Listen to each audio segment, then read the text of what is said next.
Zwift's Hell of the North is inspired by the legendary Paris-Roubaix, and just like its real-world counterpart, this route is relentless. At just under 20 kilometers long, with nearly 250 meters of climbing, this isn't a route defined by one decisive climb. It's defined by constant pressure. So let's break it down section by section so you can hit the Petit KOM in control and still have something left for the finish. We roll out from the main paddocks and almost immediately turn right into Les Intestins, and this is where the route begins to show its teeth. This opening section is deceptively hard. Early race adrenaline is high, legs are fresh, and yet the road never quite settles.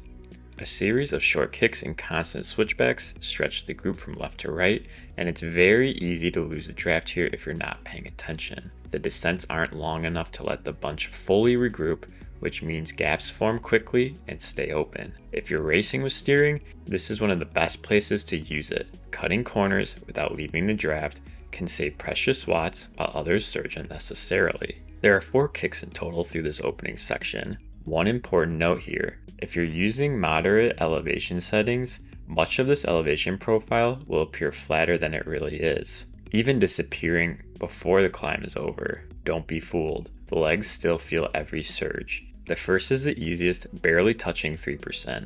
The second is the steepest, briefly pushing above 4%. The third offers a short reprieve between ramps, giving you a chance to tuck back into the draft. And the fourth is more of a false flat, a shallow drag that finally leads us onto flatter roads. If you survive this section near the front third of the pack, you're in a good place. After a brief lull, we hang a left into France's newer roads, and immediately onto cobbles. Drafting becomes less effective here because rolling resistance is increased on the cobbles. The speed of the group begins to rise as we approach the Dodana sprint. This is a long, slightly uphill cobbled effort, and it's not the place to gamble on positioning. As soon as you cross the green pulsing sprint line, make sure you're already where you want to be. Riders will attack over the top, and once gaps open on the cobbles, they're hard to close. In this race I managed this section fairly well, but even then, 2 riders still slip off the front. That's not always the norm, but it's a reminder that the road encourages aggressive moves. For most riders, the smarter play is to stay with the bunch, grab your first power up, and focus on conserving energy as we descend and continue the loop. The next stretch is the flattest part of the entire course, and it's your best opportunity to recover. After the early undulations and cobbles, heart rates finally come down, briefly that is. Expect the pace to rise again around the halfway point of the race, especially if a breakaway remains dangling off the front. Chasing here is far easier on smooth tarmac than it is in the cobbles, and teams will often organize through this section. Use this time wisely. Eat, drink, spin the legs, because what's coming next is another test of positioning and patience. As the wind turbines come into view, the road surfaces changes again, back onto cobbles. The Sprinteur sprint begins just after a small kick up around 2%. Just like before, avoid drifting to the back of the group. This is where elastic snapping happens. Immediately after, the Sprinteur Criteria reverse drags upward at just under 4%. This is more than enough for riders to justify attacks. This is where race awareness matters most. Watch who's moving, watch which teams are committing, and start thinking about which power-ups you want for the finale. Given that this race ends on a climb, my recommendation is simple. Do everything you can to roll a feather and hold on to it.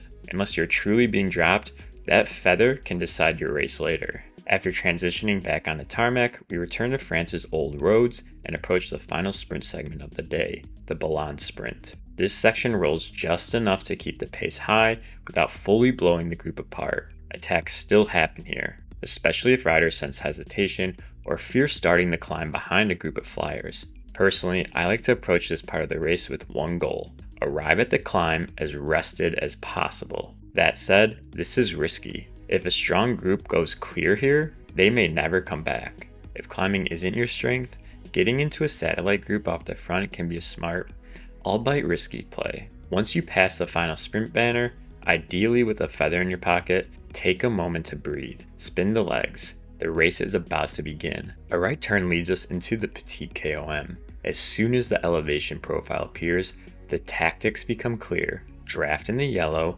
push in the red. Group momentum plays a massive role here. In this race, our group quickly starts reeling in the early attackers, Proof of how powerful drafting can be, even on a climb. Through the gentler 3% sections, I stay in the front third of the group, riding efficiently and protecting position. Once the gradient turns red, don't be afraid to commit. A short, hard effort here can secure a wheel that allows brief recovery before the road pitches up again. Unfortunately for me, my positioning forces me to stay on the gas through a brutal 6% section, leaving little room to recover. With about a mile to go, the race finally comes back together.